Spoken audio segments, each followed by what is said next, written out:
కూటమి ప్రభుత్వం అధికారంలోకి వచ్చినప్పటి నుంచి బీసీల పట్ల చాలా దుర్మార్గంగా కక్షపూరితంగా ప్రవర్తిస్తోంది. ముఖ్యంగా గంగపుత్రులపైన ఈ ప్రభుత్వం కక్షగట్టింది. నిన్నటి వరకు తమిళనాడు నుంచి పడవలు వేసుకొని వచ్చి మన ఆంధ్రప్రదేశ్ భూభాగంలో ఇక్కడ ఉండేటువంటి మత్స్యకారుల యొక్క కడుపులు కొట్టి చేపల వేట పెడతా ఉంటే అక్కడ మా గంగపుత్రులు పట్టుకొని పోలీసులకు అప్పచెప్తే పట్టుకున్నటువంటి పడవని ఈరోజు అక్కడ ఉండేటువంటి బీదర మస్తాన్ రావు అనేటువంటి తెలుగుదేశం పార్టీ రాజ్యసభ సభ్యుడు వాళ్ళతో కుమ్మక్కై వాళ్ళు ఇచ్చేటువంటి డబ్బులకు కక్కుర్తిపడి ఆ పడవల్ని ఉన్నపలంగా వదిలేసినటువంటి సందర్భం. అదేవిధంగా విశాఖపట్నానికి ఒక 10 నాటికల్ మైల్ దూరంలో ఒక ప్రమాదం జరిగితే నిర్లక్ష్యంగా కక్షపూరితంగా రక్షించేటువంటి అవకాశాలు ఉన్నప్పటికీ కూడా పట్టించుకోకపోవడం వల్ల 6 మంది మత్స్యకారులు సముద్రం పాలైపోయినటువంటి సందర్భం. అవన్నీ మరొక ముందే ఈరోజు మాజీ మంత్రి డాక్టర్గా ఉన్నటువంటి ఒక వ్యక్తిని శ్రీధర్ అప్పలరాజు గారిని అక్రమంగా నిర్బంధించి ఏదో తీవ్రవాదులు పాకిస్తాన్ నుంచి వచ్చినటువంటి వాళ్ళని ట్రీట్ చేసినట్లుగా అతన్ని నిర్బంధించి ఇంట్లో దౌర్జన్యంగా అరెస్ట్ చేయడం. అసలు ఏం జరుగుతుంది ఈ రాష్ట్రంలో? ఈ ప్రభుత్వం పాలనపైన దృష్టి పెట్టకుండా ప్రశ్నించిన వాళ్ళందరినీ కూడా అణగదొక్కేటువంటి ఒక కార్యక్రమాన్ని పూనుకుంది.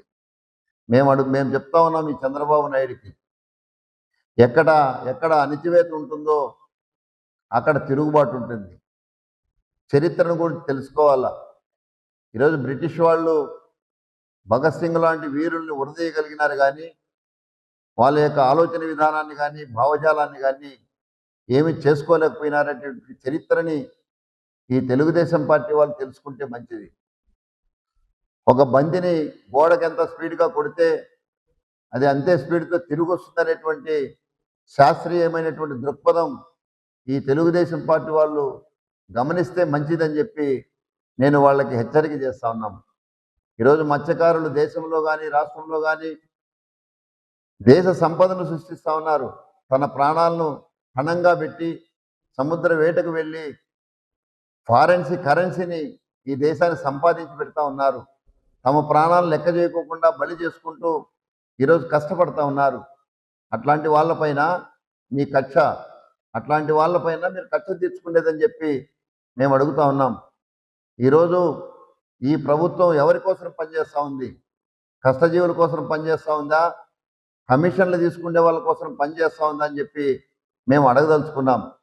ఈరోజు ఏం జరిగింది? ఒక యాక్సిడెంట్ జరిగితే యాక్సిడెంట్ సెక్షన్లు పెట్టి అరెస్ట్ చేస్తారు, కానీ హత్య కేసులు పెడతారా? ఎక్కడన్నా చూసామా ఈ చోద్యం? శ్రీధర్ అప్పలరాజు కొడుకు యాక్సిడెంట్ చేస్తే తండ్రి పైన హత్యాయత్నం కుట్ర కేసులు పెడతారా? ఏంటి పోలీసులు ఏంటి? అసలు ఈ పోలీసుల లాఠీలు తెలుగుదేశం పార్టీ వాళ్ళు గుంజుకున్నారు. ఈరోజు పోలీసుల చేతుల్లో లాఠీలు లేవు. ఆ లాఠీలన్నీ కూడా తెలుగుదేశం వాళ్ళు గుంజుకున్నారు.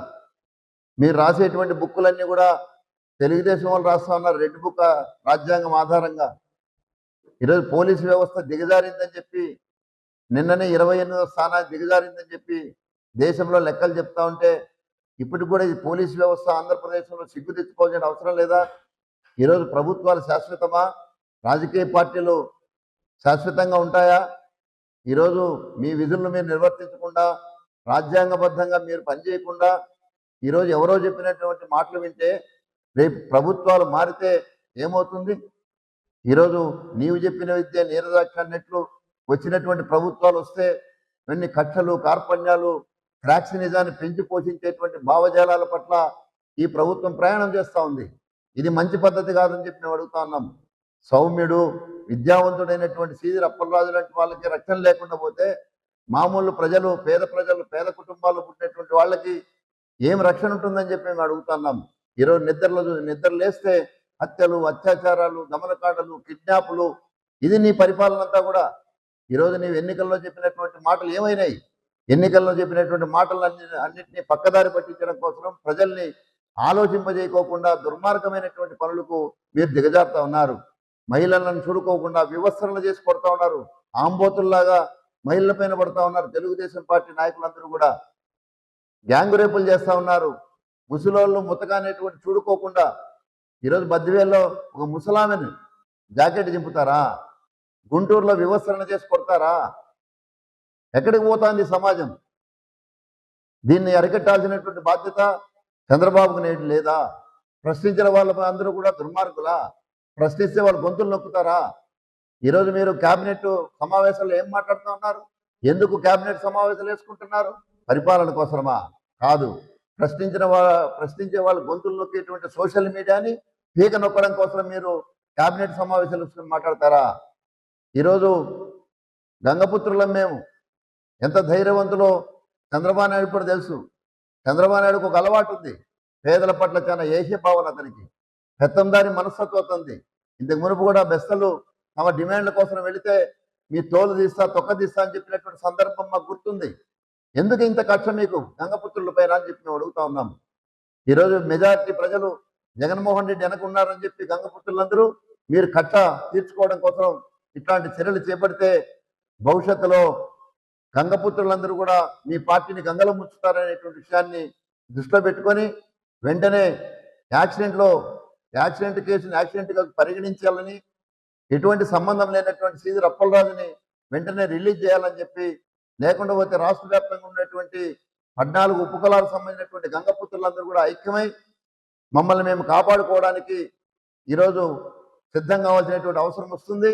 ఆ సందర్భంగా లా అండ్ ఆర్డర్ ప్రాబ్లం వస్తే చంద్రబాబు నాయుడు వాళ్ళ ప్రభుత్వమే బాధ్యత వహించాల్సి వస్తుందని చెప్పి హెచ్చరిస్తా ఉన్నాం. ఈరోజు నిన్నటి రోజు జరిగిన సిదిలి అప్పలరాజు గారి అరెస్టు చాలా హేయమైన చర్య.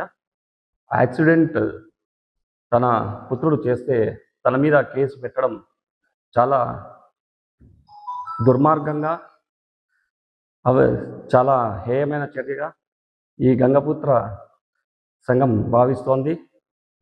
వెంటనే సిదిలి అప్పలరాజు మీద పెట్టిన కేసులు తొలగించి, ఏవైతే యాక్సిడెంట్ కేసులు అయితే ఉన్నాయో, చట్టాలు ఉన్నాయో, ఆ చట్టాల పరిధిలోకి తీసుకొని విచారించాల్సిందిగా గంగపుత్ర సంఘం తరఫున డిమాండ్ చేస్తున్నాం. అదేవిధంగా కూటమి ప్రభుత్వం చేస్తున్న ఈ అరాచకాలు, ఈ దౌర్జన్యాలు, ఆడవాళ్ళ మీద అత్యాచారాలు మొదలైనటివి చాలా దుర్మార్గమైన హేయచర్యగా తీసుకుంటూ గంగపుత్ర సంఘం మీరు వెంటనే సిదిలి అప్పలరాజు మీద కేసులు వెనక్కి తీసుకోకపోతే రాష్ట్ర వ్యాప్తంగా ఉన్న గంగపుత్ర సంబంధించిన 14 ఉపకులాలు కలిసి స్టేట్ వైడ్గా ధర్నాకి పూనుకుంటామని మరోసారి కూటమి ప్రభుత్వానికి హెచ్చరిస్తున్నాం. మిత్రులకు నమస్కారం. మాజీ మంత్రివర్యులు సిదిలి అప్పలరాజు గారి అక్రమ అరెస్టును ఖండిస్తూ ఈరోజు ప్రెస్ మీట్ ఏర్పాటు చేయడం జరిగింది. ఏదైతే యాక్సిడెంట్ జరిగిందో ఆ దానయ్య కుటుంబానికి మా గంగపుత్రుల తరఫున సానుభూతి తెలియజేస్తున్నాం. ఈరోజు కూటమి ప్రభుత్వం ఎక్కడ చూసినా రాష్ట్రంలో చాలా విచ్చలవిడిగా దౌర్జన్యాలు, అక్రమ కేసులు బనాయిస్తున్నారు. బీసీలు అంటే చంద్రబాబు నాయుడుకి చాలా చులకనగా ఉంది కాబట్టి బీసీల సత్తా ఏందో చూపిస్తారు రాబోయే ఎలక్షన్లో కూడా. అందుకనే మేము మా గంగపుత్రుల తరఫున కోరడం ఏమంటే, సిదిలి అప్పలరాజు గారిని మీరు ఇప్పటికైనా కేసులు ఉపసంహరించుకోవాలని చెప్పి కోరుతూ మా గంగపుత్రుల తరఫున, లేని పక్షంలో రాష్ట్ర వ్యాప్తంగా ఉద్యమాలు చేస్తామని చెప్పి తెలియజేస్తున్నాం.